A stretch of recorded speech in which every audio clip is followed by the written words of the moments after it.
Nado nak napar. Nado nak napar na iyang zau litim kan shim lo. Kan ingay sweet lang. Nagshum na al nam hinak par.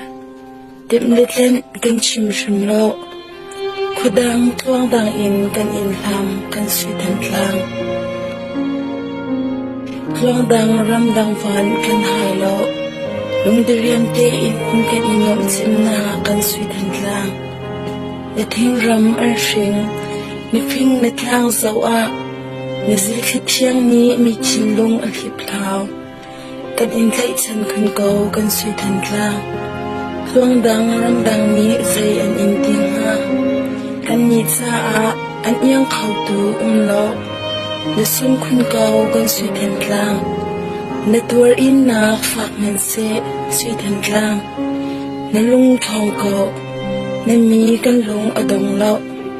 Na dear than lai in na par than lai hawan hai lo in. Lung diriam te in kan len ti than la kan sweet lang. Na mun cham chi lai in na par sum sal than lai. Le le lung hun tiang.